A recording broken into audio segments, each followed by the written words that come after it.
Dando continuidade ao nosso bate-papo em temas envolvendo saúde, estou aqui hoje com o Dr. Guilherme Morante, ortopedista, especializado em dor e que trabalha aqui na nossa clínica Andréa Carvalho. E a gente sabe, doutor, que existe um intercâmbio, uma intersecção muito grande do paciente reumatológico e o paciente ortopédico no tocante de dor, certo? Grande parte das vezes o paciente acaba procurando ortopedista, em algumas ocasiões onde a dor é reumatológica e vice-versa, a gente acaba recebendo bastante dor ortopédica. O senhor poderia abordar um pouquinho, inicialmente, claro, até me desculpe, comentar um pouquinho da sua formação, né, e abordar um pouquinho sobre esse intercâmbio dos pacientes, que a gente acaba trocando bastante figurinha? Certo. Primeiramente, boa noite, agradecido aqui pelo convite. Sou formado médico pela Universidade Federal do Mato Grosso. Posteriormente, me especializei em ortopedia e traumatologia, membro da Sociedade Brasileira de Ortopedia e Traumatologia, curso de atuação em dor pela APM e de intervencionismo em dor pela CETROS. É interessante o que você disse agora a respeito dessa interseção ortopedia-reumatologia. Na residência médica de ortopedia, não damos tanto enfoque na questão da dor, e sim na resolução do problema, devolver a função, a atividade para aquele paciente. Posteriormente, uma fratura consolidada, resolvida após um pós-cirúrgico bem realizado, a dor da cabeça do paciente. E não é bem assim que funciona, né? Percebemos que esses pacientes, muitas das vezes, desenvolvem um quadro de dor crônica generalizado.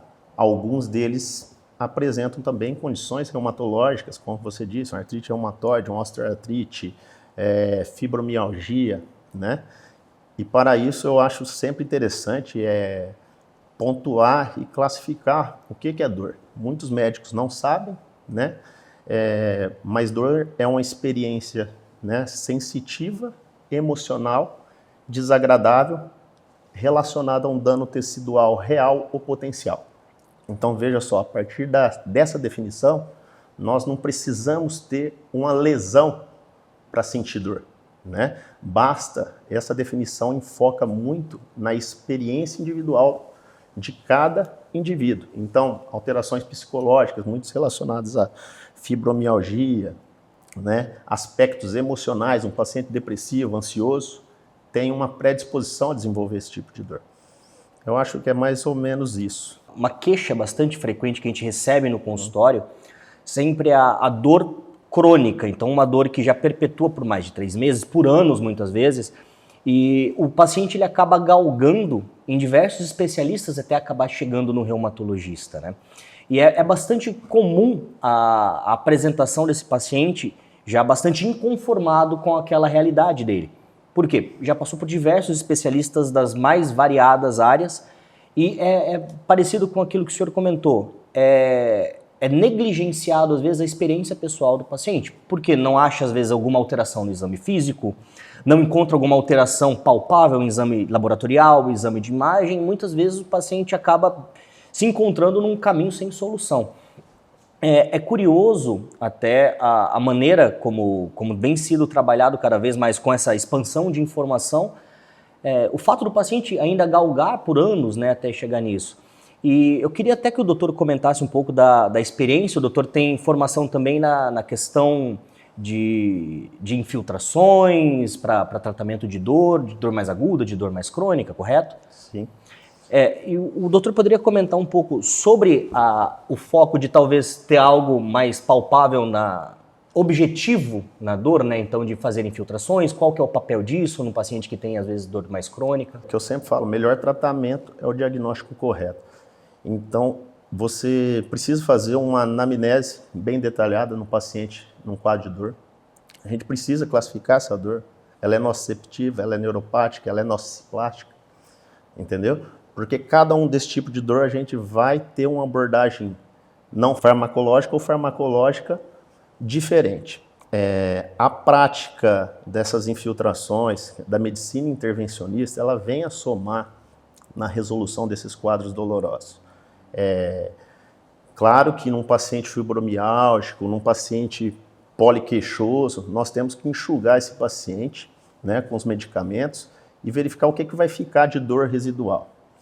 avaliado ali no exame físico que ele tem diversos, uma radiculopatia, uma osteoartrose, algo do tipo, nós podemos, através da medicina intervencionista da dor, proporcionar uma maior eficácia e acurácia dos procedimentos, né? A gente pode realizar bloqueios, risotomia, infiltrações, entre outras práticas que vão somar, né, na melhora deste paciente. Perfeito. Uma abordagem que também, por muitas vezes, acaba passando batido no dia a dia e que é fundamental, que a gente nota no campo da reumatologia, é a mudança do estilo de vida. Principalmente em se tratando de dieta e atividade física. Como que a ortopedia também vê esse lado da questão de mudança de estilo de vida, a importância disso? Estudos já demonstram isso, que o paciente que ele apresenta um estilo de vida ativo, seja ele aeróbico ou de exercícios resistidos, ele apresenta uma tolerabilidade maior à experiência da dor. O limiar da dor, todos nós temos praticamente igual. A tolerabilidade que é diferente, né? A minha experiência à dor é diferente da sua. Então, esse paciente que realiza atividades físicas, ele tem uma predisposição a ter uma maior tolerabilidade da dor, né? Quanto à alimentação, o que se sabe, por exemplo, que tem bastante estudos, são nas dorsalgias, lombalgias, é que pacientes que apresentam dor lombar, eles têm o quê? Uma qualidade, uma dieta mais inflamatória, uma dieta não anti-inflamatória, que é o consumo aí que você fala das vitaminas A, D, E, A, B6, B12 e zinco, entendeu? Então ele é mais predisponente a ter quadros dolorosos. Então faz parte do tratamento, aí a gente vê que a dor crônica, ela é multiprofissional, né? Precisa de um nutricionista, precisa de um educador físico para estar orientando como iniciar aquilo, mas volto a falar, atividade física é aquela que o paciente pode fazer, seja ela desde um pilates até mesmo uma academia mesmo. Quando estamos pensando em dor de artrose, doutor, a dor do desgaste articular, do desgaste de cartilagem, principalmente pensando em grandes articulações, coluna, quadril, joelho, certo? Sabe-se hoje que a mudança de estilo de vida ela é realmente equiparável em até 50% dos casos com o uso de anti-inflamatório, então que a condição de mudança de estilo de vida é fundamental. Nestes pacientes, existe algum grau de comprometimento articular onde eu posso indicar uma atividade física aeróbica ou contrarresistida e em algumas onde eu tenho que contraindicar isso? Você poderia comentar um pouco sobre o desgaste, visto que ele é bastante prevalente na população? Sim, o que se tem e o que se é bastante discutido, se o paciente pode fazer exercício resistido, ele deve fazer, né? Principalmente o que a gente percebe geralmente é o quê? Quadro de osteoartrose. A artrose é uma doença incurável. Ela vai progredir. Tem como a gente, às vezes, retardar, mas ela vai progredir. Não tem como a gente curar aquela artrose. Então, este paciente, fazendo exercícios resistidos, ele vai fortalecer essa estrutura articular. Vamos supor, um quadríceps femoral ou parte glútea para quadril, entre outras, musculatura paravertebral de coluna. Tudo isso vai contribuir para aumentar a estabilidade daquela articulação. E a gente pegando os pacientes mais idosos, aí a gente já entra numa conversa aí de sarcopenia, vai prevenir que ele desenvolva aquela sarcopenia mais avançada. Então, a prática de atividade física resistida é sempre importante. Não dou conta de fazer todos os dias, no mínimo 2 vezes. E intercalar com práticas aeróbicas. Perfeito. Existe um valor mínimo que o doutor costuma recomendar para a questão de prática de atividade física? Tem que iniciar, porque eu falo assim, quando você pega um paciente portador de dor crônica, geralmente ele tem uma cinesiofobia, ele não quer se mexer. Para ele, qualquer atividade gera dor. Brincar com o neto, caminhar, ele não quer se expor ao ar livre, ele tem uma perda da identidade dele. Ele não quer frequentar uma academia, um espaço público, entendeu? Porque ele se sente diferente, esse portador de dor crônica. Então, ele tem que iniciar. Já é um caminho. Eu gosto de fazer um pilates. Vai lá, faz uma sessão, começa. Gosto de pedalar, pedala. Gosto de ir na academia mesmo, vai na academia, entendeu? E assim por diante. Ele tem que iniciar. O recomendado é o quê? No mínimo 3 vezes na semana, entendeu? 10 mil passos por dia, que é um número. Mas, geralmente, não é possível nestes pacientes de dor crônica. A maioria deles são bem resistentes a iniciar atividade física. Dentro do contexto ainda, doutor, uma vez que o paciente chega, é diagnosticado com dor crônica, certo? Uma vez que seja o pontapé inicial, como começar a tratar esse paciente, a abordagem terapêutica, o doutor poderia dar uma pincelada sobre isso? Então, no que se tange à abordagem terapêutica desse paciente, ela é complexa. Por quê? A gente precisa de um tratamento não farmacológico, não tem como você dissociar isso. Às vezes você vai precisar de uma avaliação psicológica, porque é muito comum o paciente de dor crônica desenvolver problema psicológico, até mesmo psiquiátrico, e o inverso também é verdadeiro. O paciente psiquiátrico deve desenvolver condições dolorosas crônicas. A gente precisa também, às vezes, de terapia cognitivos comportamentais. O que significa isso? Transformar todas aquelas atitudes deles negativas, tentar transformar em algo positivo. Às vezes nós precisamos do auxílio, quase sempre, de uma fisioterapia, mas que seja especializada e faça baseada em evidência, né? Então, às vezes, a gente precisa também de um acupunturista. E tudo isso vem a somar, né? Aí agora falando do aspecto farmacológico, essa analgesia deve ser sempre multimodal. Não tem como a gente escapar disso num paciente com dor crônica. E o que é multimodal? A gente vai fazer uma analgesia primeiro visando a queda da nocicepção, analgésicos, anti-inflamatórios, bloqueios, risotomias. Vai entrar nessa parte. Aí a gente tem uma parte lá farmacológica, que a gente vai tentar reduzir aquele quadro de hipersensibilidade do paciente doloroso. Às vezes tem uma hiperalgesia alodínea, então a gente vai usar antidepressivos, duais, tricíclicos e até mesmo os anticonvulsivantes, né, que se fazem necessários nesses casos. E claro, lembrando que é um tratamento difícil, né, que nem sempre tem aderência do paciente, em virtude dos efeitos adversos, né?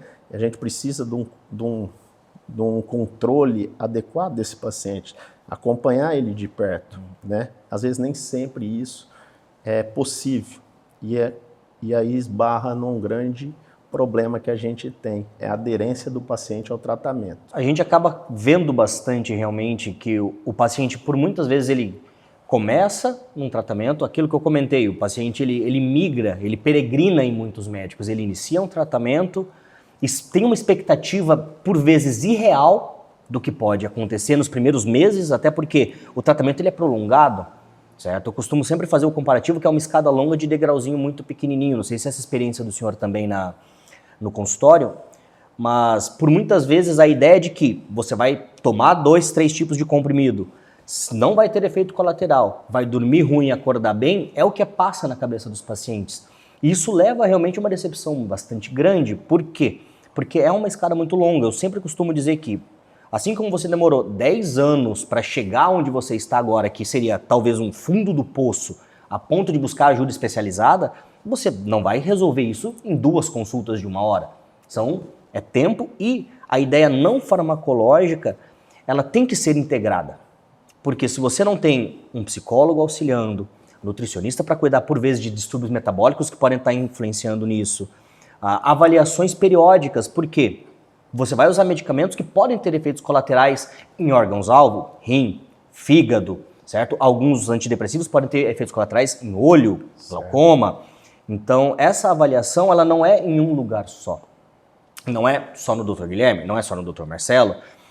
Por vezes, a gente realmente demanda de uma equipe multidisciplinar. E cada vez mais a gente tem visto isso. Condições crônicas dependem de muito mais especialistas do que aquele médico centrado como existia, né? Então, quanto mais o conhecimento vai evoluindo, a gente nota que cada nuance ele acaba fazendo diferença no final da pintura.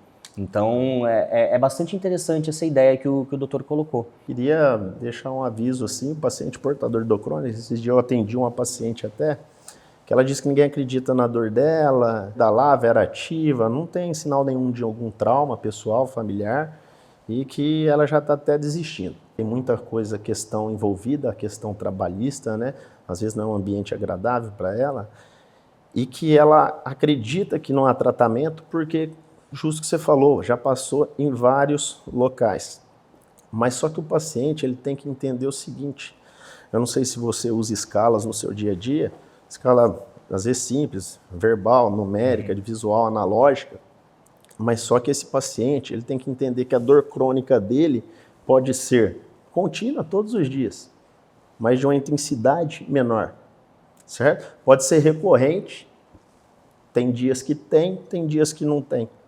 Ou às vezes ela pode ser também contínua com flare-up, que a gente fala que é aquela pessoa que tem uma dor contínua e do nada tem uma explosão de dor, uma dor mais aguda, mais incapacitante. E ela tem que entender que é o seguinte, a partir do momento que adotou uma terapia, ela sai de uma contínua com flare-up, desce para uma contínua, ou desce na escala de dor de 7 para 4, ela teve melhor. Ela tem que entender que o tratamento é prolongado, é demorado e que, na maioria das vezes, essa dor não zera. Entendeu? Ela vai ter alívio e vai conviver com ela, mas vai ter um alívio que vai possibilitar ela a voltar a ser ela, entendeu? A ideia talvez de funcionalidade. Antes não conseguia realizar porque a dor me possibilitava, hoje, apesar da dor, consigo exercer funções. Perfeito. É algo que eu costumo também abordar bastante. Entrando em escalas, eu acho que a escala ela tem realmente a sua importância, doutor. E pelo menos como eu costumo utilizar no consultório em si, eu acabo não utilizando tanto. Nós temos até escalas, tenho escalas para fibromialgia, escala de impacto na qualidade de vida, né? Eu acredito que elas são bastante importantes para estudo, elas são bastante importantes também para você provar para o paciente. Olha, antes de tratar você estava com esse número, agora você está com esse número. Ajuda você ter algo um pouco mais objetivo em uma doença invisível, certo? Mas eu costumo dizer que não dá pra gente usar a régua do outro para medir a gente e vice-versa, usar a nossa régua para medir do outro, né? Porque isso impacta bastante na qualidade de vida, principalmente no contexto familiar. Aquilo que o senhor comentou, muitas vezes as pessoas não acreditam que o paciente tem tanta dor. Ou, como assim? Faz um monte de exame e não aparece nada, tá se fazendo, é coisa da cabeça. Isso é bastante difícil, até puxando o gancho da importância do tratamento familiar junto. Né, da terapia familiar para entender esses pacientes, né? Eu acredito que é bastante importante. A maioria dos pacientes, às vezes você pode perceber que às vezes vão à consulta sozinhos, porque já são adultos, vão sem acompanhantes, e aqueles acompanhantes que eram para ir são os mesmos que desacreditam da doença dele, né? Então, esse impacto na família, geralmente ele é de uma maneira negativa, entendeu? O familiar, às vezes o marido, a casa gerando intrigas mesmo entre esposa e marido, até mesmo separação. Tem a questão também da questão trabalhista, que envolve o quê? Absenteísmo ao trabalho, né? Envolve todo o impacto também socioeconômico desse paciente, que é caro, né? A gente pode falar direto, indireto, hospitalização, indireto, o paciente que muitas vezes quer laudo para se aposentar por incapacidade, que é um remanejamento de posição naquele trabalho. E muitas das vezes ele incorpora aquilo e acha que aquilo é a saída para a vida dele, né? Perfeito. Doutor, gostaria de deixar alguma mensagem para os pacientes de dor crônica? Como encontrar o senhor? Onde podiam marcar consulta? Eu gostaria de finalizar por aqui e dizer a todos os pacientes aí que sofrem com alguma condição dolorosa que possa me procurar. Estarei aqui disposto a dar o meu melhor e estudar caso a caso, e que vocês podem me encontrar tanto no Hospital Aliança, quanto aqui agora mais recentemente na Clínica Integrada Andréa Carvalho. E acho muito importante ter ao lado aqui um profissional como o Marcelo, reumatologista. Acredito que vamos discutir muitos casos e vamos ter muitas terapias em conjunto aqui, pois como ele mesmo já disse, as especialidades elas se cruzam, ortopedia, traumatologia, medicina da dor e reumatologia. É isso aí. Terminando mais um bate-papo nosso aqui, pessoal. Agradecer bastante a presença do Dr. Guilherme, foi bastante proveitoso e espero que a gente possa trocar figurinhas aí no futuro para poder oferecer o melhor para os pacientes, certo? Forte abraço.